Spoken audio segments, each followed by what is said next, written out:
चलेगी तानाशाही, नहीं चलेगी, नहीं चलेगी। एनएचआई होश में हो।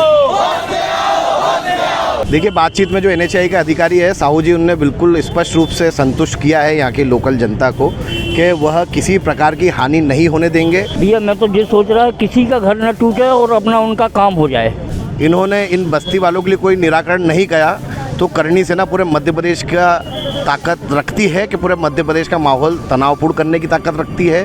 हम लोग यह चाहते हैं कि जैसे एक तरफा अगर नाप लिया गया है तो हम लोग तो दोनों तरफा नाप चाहते हैं। जो विकास की बात हो रही है तो विकास भी हो, किसी का विनाश भी ना हो। भैया हम लोग 50 साल पीढ़ी 50 और पीढ़ी से हो गई, और आज यदि हमारे मकान गिर जाएंगे तो हमारे बच्चे कहाँ जाएंगे। इस विषय में माननीय केंद्रीय गृह मंत्री जो हैं हमारे नितिन गडकरी जी, उनसे भी हमारी मुलाकात हुई थी। उनके द्वारा भी एक नोटिफिकेशन जारी किया गया था कि इसका दोबारा से सर्वे किया जाए और वहाँ के मकान ना तोड़े जाए। उसको लेकर अभी उन्होंने संतुष्ट किया है कि 15 दिन के अंदर वो कोई 2 नई नियम या कोई ऐसे बताएंगे, रास्ता बताएंगे जिससे किसी प्रकार की जनहानि ना हो और हमारी गरीब बस्ती में किसी के भी मकान ना टूटे।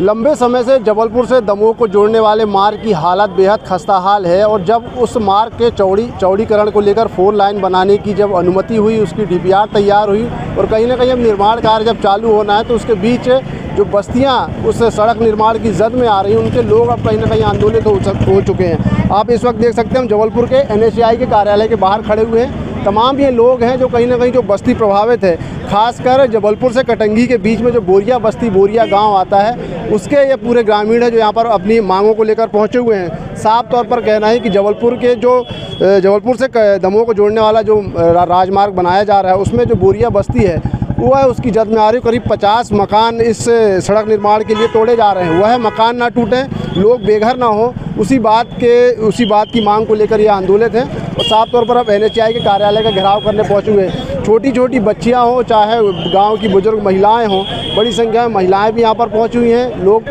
जो हैं ग्रामीण वो भी पहुँचे हुए और साफ तौर पर करनी सेना, राजपूत करनी सेना के नेतृत्व में यह पूरा आंदोलन घेराव किया गया है। करनी सेना के प्रमुख जो हैं इंदौर से यहाँ पर पहुँचे, उनसे सबसे पहले बातचीत करते हैं कि आखिर किस तरह की बातचीत हुई और आखिर क्या आश्वासन मिला है उन्हें। यह बातचीत करते हैं। एनएचआई के कार्यालय का घेराव किया, लंबे समय से यह मांग चल रही है, क्या बातचीत हुई अभी आप लोग की? देखिए, बातचीत में जो एनएचआई के अधिकारी है साहू जी, उन्होंने बिल्कुल स्पष्ट रूप से संतुष्ट किया है यहाँ की लोकल जनता को कि वह किसी प्रकार की हानि नहीं होने देंगे।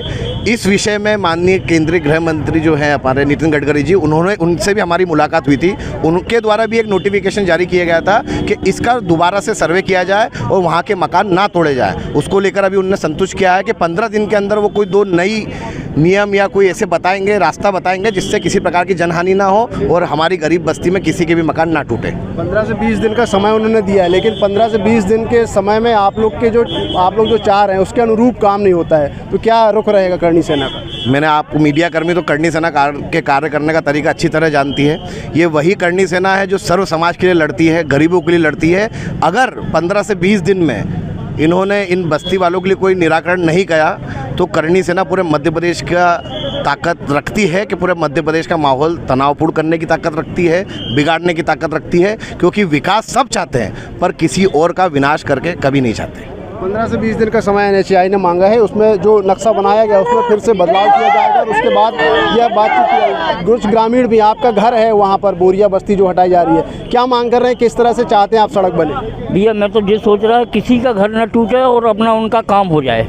बस क्या, पूरे गरीब जनता है, पूरा परिवार सब भ्रष्ट हो जाएगा। किसी के पास तो रहने के लिए भी जगह नहीं है अगर मकान टूट जाएंगे। बच्ची को देखो, कितने लोग, करीब कितने परिवार हैं ऐसे जो जद में आ रहे हैं? कम से कम 150-200 परिवार है। 150-200 परिवार है। 150-200 परिवार है और बड़ी संख्या में मकान है। कुछ महिलाएं भी आई हुई, उनसे बातचीत करते हैं। किस तरह से बेटा क्या मांग को लेकर आई हो यहाँ पर? हमारा घर नहीं टूटना चाहिए। कितने मकान है आप लोग के घर के आसपास? 50। कब से रह रही हो आप वहाँ? काफ़ी साल से हमारे यहाँ दादाजी लोग के और भी भाई लोग, सारे लोग वहीं पे रहते थे।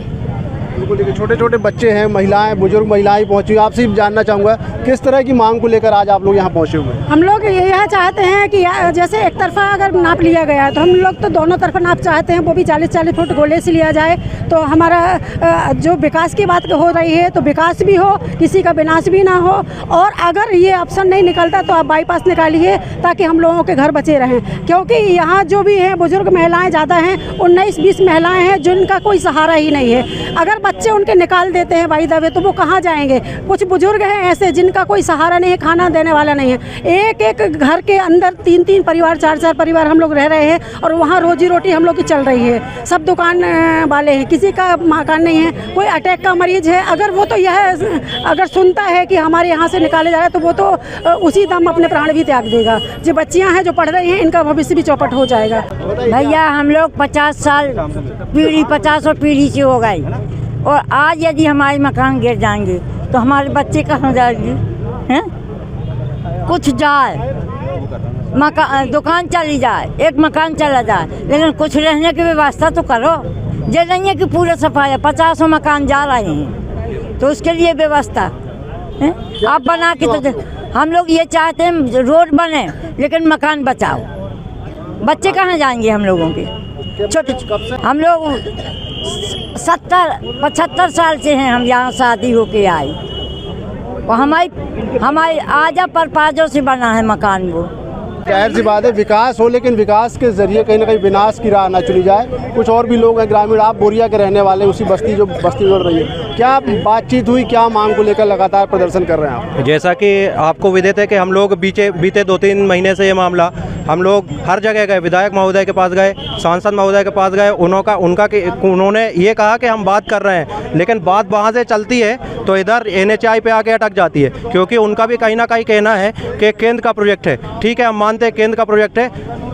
अभी गडकरी जी के यहाँ से भी इनके पास लेटर आया, केंद्र मंत्रालय ने लेटर जारी किया, आज पूरा 1 महीना हो गया, इन्होंने जवाब नहीं दिया। और अभी जब आपने पूछा तो उन्होंने कहा कि हम उस चीज़ पे काम कर रहे हैं। जब आप काम कर रहे हो तो जो आवेदक है जिसके पास वो कॉपी गई, उसका रिसीविंग गया, आप उसको आंसर नहीं करोगे। अगर आपने वो आंसर किया होता, जैसा अभी इन्होंने कहा कि हम कमेटी बना रहे हैं, कमेटी बनाने के बाद हम आपस में चर्चा करके सुलह करके आपका 15 से 20 दिन का समय दिया है, 15 से 20 दिनों के समय में कोई निर्णय नहीं निकलता है तो क्या करेंगे आप लोग? अगर करणी सेना का जैसे 15 से 20 दिन में अगर निर्णय नहीं निकलता तो ये माताओं को देखिए, आप बच्चियों को देखिए और उसके अलावा परिवारों को देखिए। और जैसा कि हमारे करणी सेना प्रमुख और हमारे संभाग अध्यक्ष अरुण प्रताप सिंह जी और दादा अनुराग प्रताप सिंह जी और उसके अलावा हमारी महानगर टीम, आपको दादा ने 2 शब्दों में उत्तर दे दिया। पूरा MP में जो चीज़ें होंगी तो उसका बचाव करने के लिए आपका NHI तैयारी कर ले, हम ये कह रहे हैं। साफ तौर पर जाहिर सी बात है कि सड़क का निर्माण हो लेकिन उस दौरान किसी गरीब का घर ना टूटे, ऐसी कोई व्यवस्था NHI करे। हालांकि NHI ने 15 से 20 दिन का समय मांगा है कि जो नक्शा जारी किया गया है उसे फिर से पुनरीक्षण किया जाएगा और उसके बाद 15 से 20 दिन के बाद ग्रामीणों के साथ बैठकर बैठक की जाएगी और उसके बाद जो भी निर्णय होगा उसके बाद इस सड़क का निर्माण किया जाएगा। देखना होगा पूरे मामले में किस तरह की कार्रवाई होती है और क्या नक्शा बदल कर ग्रामीणों के जो घर टूट रहे हैं उन्हें बचाया जा सकेगा। धर्म गौतम, IBC 24 जबलपुर।